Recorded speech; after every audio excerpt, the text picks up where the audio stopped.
Extra Minutes. What was the impact of that death toll on Australian society? I think its impact is still being felt. 100 years later, we cannot imagine just how traumatised Australian society was in the 1920s. Every home in Australia had somebody missing from around the dinner table, or there was somebody damaged in the family, and you were having to make allowances for that. We should have made a fortune out of the war. Our primary industries should have been ideally located and well equipped to take advantage of wartime demand.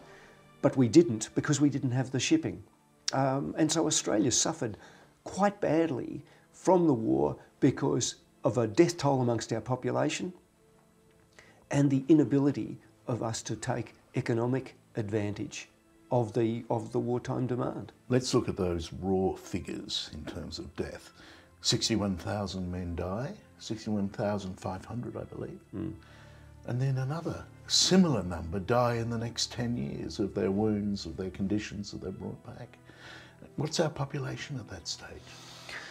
Well, the census was taken just before the war and we hadn't made 5 million people. So let's say there were 4.9 million Australians, of whom, as you say, over 60,000 died between 1914 and 1919. Soldiers coming home with dreadful wounds that clearly they're not going to survive. And then the great influenza outbreak hits Australia and our returning soldiers and spreads around the world. And then, as you say, in the decades that follow the war, the veteran community is dying of war-caused injuries, and some of them at their own hand. Now, lifespan was short then. We now worry about demographics and ageing populations.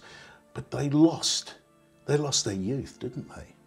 They lost their youth. And then an unborn generation after that, who would have been born to that youth.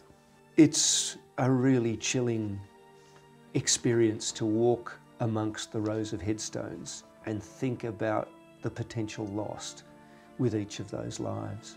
How bad at its worst was trench warfare?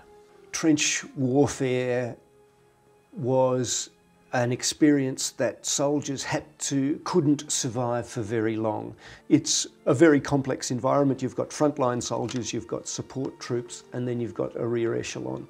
And they're rotating all of the time because in the very front lines, you're rarely dry, you're suffering conditions like body lice, the food is appalling, there's always the risk of enemy action. You know, before you've even been subjected to sniper fire, machine gun fire, artillery fire, you've already got to live in unsanitary, crowded, cramped, unpleasant, cold or hot conditions, mud in winter, sometimes ice in winter, dust in summer.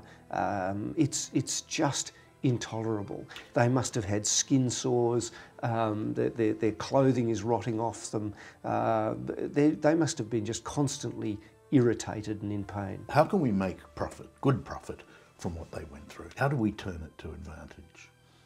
I think there are lessons. I think there are values expressed. And I think that there are mistakes to learn from in every one of those cemeteries. We can only hope that they didn't die in vain.